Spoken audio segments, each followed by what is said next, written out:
C'est le maître mot cette fin d'année, hein, la prudence, faire preuve de prudence sur les marchés actions. C'est le message que va nous envoyer aujourd'hui la Banque Pictet. Bonjour. Bonjour. Bonjour Frédéric Rollin, conseiller en stratégie d'investissement chez Pictet Asset Management.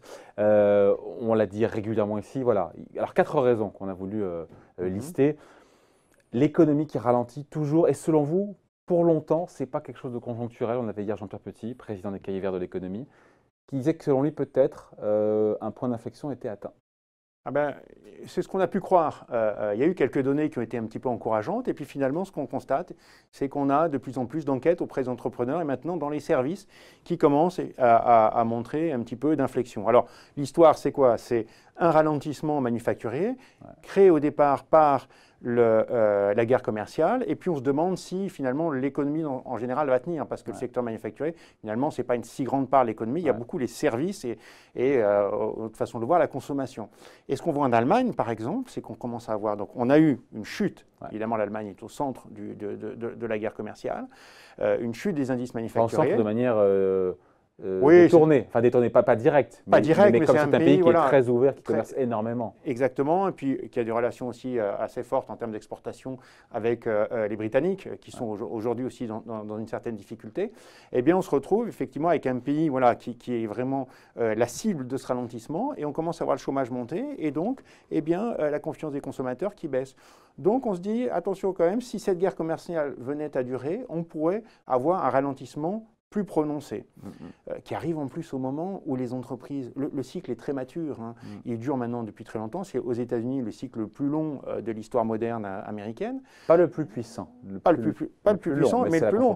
Mais quand on regarde la montée de la formation, enfin des investissements dans les entreprises, cette fois-ci on a vraiment atteint une maturité, on est largement au-dessus de la tendance, c'est allé doucement mais longtemps.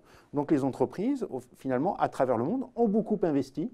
Et donc, eh bien, ça arrive au moment où elles ont un petit peu moins envie d'investir aujourd'hui. Donc, voilà, le cycle est long, il y a cette guerre commerciale dont on ne voit pas la fin.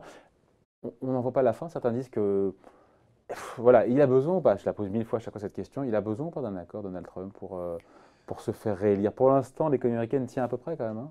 Alors, l'économie américaine tient à peu près. D'abord, s'il veut un accord, est-ce qu'il va l'obtenir? On a vu déjà que la Chine, pour cette 13e rencontre au sommet, après-demain, voilà, souhaite finalement limiter les discussions, non pas un accord global, mais plutôt quelque chose de restreint. Donc, on voit que la Chine, quand même, répond de façon assez énergique aux États-Unis, n'obéit pas nécessairement à la volonté américaine. Et puis, ce qu'on voit aussi aux États-Unis, la politique américaine, on rentre dans une période électorale. Donc, bien sûr, Donald Trump ne souhaite pas avoir une récession à ce moment-là, ça serait dommageable. Mais d'un autre côté, la guerre commerciale, en fait, est assez populaire aux États-Unis. C'était un thème démocrate au départ, c'est devenu en plus un thème républicain, et donc on ne lui reproche pas aux États-Unis finalement d'être trop dur avec la Chine. Tant que ça n'a pas d'effet trop néfaste sur Mr. Smith qui va faire ses courses dans le mall le week-end. Voilà, mais c'est aussi la faute de la Fed. Hein. Vous savez bien que Powell ne baisse pas suffisamment ses taux. Il suffit de lire les tweets de Donald Trump pour le savoir. Donc non, effectivement, voilà, il peut y avoir un risque à un moment donné de ralentissement trop fort qui met en danger Donald Trump. Peut-être à ce moment-là va-t-il souhaiter un accord.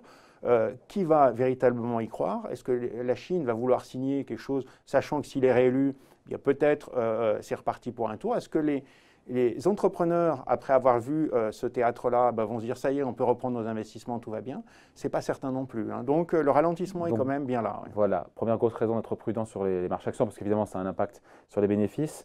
Et donc c'est lié évidemment, voilà, donc, parce que ça ralentit, il ne faut pas trop en attendre de la part des croissances bénéficiaires, des profits qui seront publiés dans les prochains trimestres. Mais ce n'est pas déjà pris en compte par le marché, ça qui a révisé à la baisse? Justement non, à la limite, bon, le ralentissement, c'est quelque chose de bien connu, le risque d'un ralentissement plus important, on peut en discuter.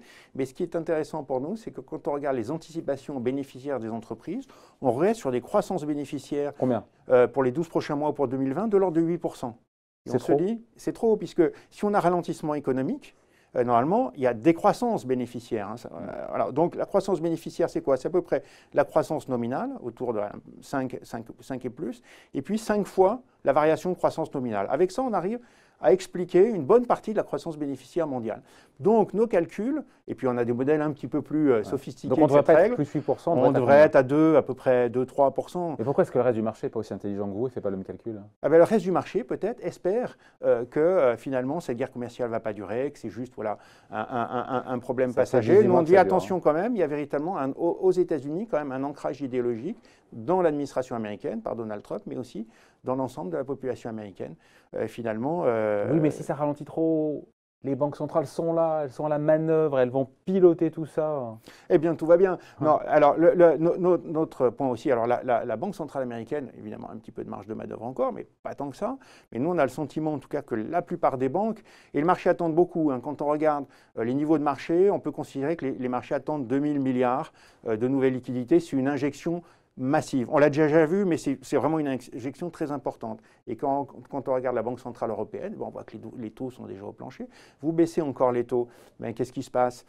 Finalement, les gens épargnent plus, hein, puisqu'ils veulent constituer une épargne pour leur retraite. Alors si on leur dit, bah, votre épargne ne vous rapportera rien, ben, ils vont épargner plus. Un peu plus. Un peu plus. Et donc, on commence à toucher les points où c'est négatif. Et puis, évidemment, voilà, on voit bien que la Banque centrale n'a pas trop le moral en baissant ses taux. Et du coup, ça ne donne pas, ça n'encourage personne à réinvestir. Pourtant, c'est un driver important, ces baisses de taux et ces injections de liquidité, ce QE qui revient en zone euro. Oui, c'est ce qui explique une large partie des hausses des cours. Donc pourquoi ce qui a marché hier ne marcherait pas demain? Et parce qu'aujourd'hui, la Banque centrale européenne, notamment, on a bien vu, elle ne peut pas tellement acheter plus que 20 milliards, elle ne peut plus tellement faire plus. Si évidemment on disait, bah, allez, qu'à cela ne tienne, on baisse les taux à 3%, on injecte encore plus, mais aujourd'hui, ça devient 20 milliards, très difficile. Comme la Banque du Japon, la Banque centrale japonaise, qui achètera des actions, mais regardez des ETF sur les actions, on sait pas. Et l'économie japonaise, aujourd'hui, est plutôt stagnante. Donc on voit bien qu'à un moment donné, plus vous menez une politique monétaire accommodante, il y a une sorte d'effet de seuil où,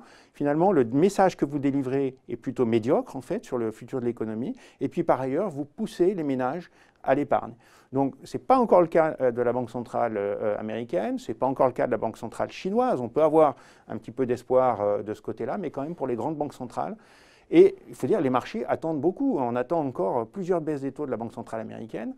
Bon, d'accord, mais si elle le fait, ça veut dire qu'il y aura récession. Donc là, les bénéfices, c'est plus 2%, mais c'est encore moins. Donc on ne peut pas tout avoir. Hein. Donc, à l'évidence, pour vous, on est sur une phase d'ajustement qui peut être une consolidation? Oui, une consolidation. Pour nous, c'est un problème de prix, hein, surtout sur les actions américaines, qui peut entraîner les actions européennes, qui elles ne sont pas si chères que ça. Mais bon, voilà, si les actions américaines baissent… Je ne vois pas les actions, voilà. Je pense que ça n'est jamais arrivé. Voilà, en général, américaines qui baissent, européennes qui montent, ça c'est dans le… Il faut croire au Père Noël, là, non? Voilà, et surtout sur des horizons d'investissement de 2, 3, 6 mois. Alors maintenant, pour nous, c'est aussi se dire qu'on trouvera de meilleurs moments pour acheter. Hein. On n'est pas en train de penser à 2007, 2008 ou 2000. C'est plutôt marché un peu cher qui doivent ajuster leurs anticipations. Trop d'espoir dans les banques centrales. On va découvrir à un moment donné que les banques centrales ne peuvent pas faire tant que ça, que les annonces de bénéfices vont être un peu moins bonnes et donc peut-être encore quelques pourcents de baisse sur les marchés. Ouais. Avec un point d'attention particulier, on finit là-dessus, sur les dettes d'entreprises américaines. Pourquoi c'est un voyant qu'il faut regarder pour vous, ça? Alors, effectivement, nous on dit aujourd'hui, le consommateur est là, américain, taux de chômage très très faible, hausse de salaire, pas de récession. Mais attention, il faut que l'emploi tienne. Hein. Et aujourd'hui, on a quand même des entreprises américaines qui ont un endettement extrêmement élevé. En termes de pourcentage par rapport au PIB, ce sont des records qui ont été atteints. Oui, mais des taux très très bas, donc pas de problème. Mais on a des taux très très bas. Bon. Voilà. Donc ça peut tenir. Oui. Ça peut tenir. Mais attention, la dernière fois qu'on avait battu un record, c'était 2007. Et la fois d'avant, c'était 2000. Donc on voit bien qu'attention, à un moment donné, les boîtes américaines qui sont trop endettées en cas de ralentissement plus prononcé peuvent vouloir se désendetter. Et à ce moment-là, pour se désendetter, il faut du cash. Pour avoir du cash, il faut moins investir, moins embaucher. Et donc, on peut avoir un retournement du marché de l'emploi. Mais il n'y a rien qui nous laisse croire ça aujourd'hui. Pour l'instant, non, mais c'est un risque. Vous jouez à vous faire peur. Non, mais vous voyez quand même, les statistiques d'emploi aux États-Unis restent bonnes, mais un peu moins bonnes quand même. Hein. Quand même. Donc, donc nous, ce n'est pas notre scénario central. Donc, on ne joue pas à se faire peur.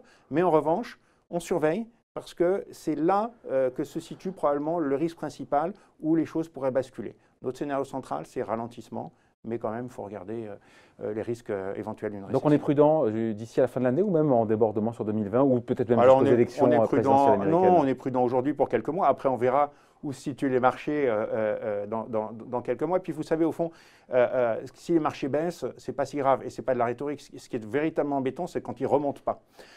Et donc là, quand même, on a le sentiment qu'avec des taux quand même plutôt bas, peut-être des politiques fiscales qui vont plus tard, en 2020, en 2021, encourager de nouveau la croissance économique, on pourra retrouver de nouveau une croissance bénéficiaire et des marchés qui remontent.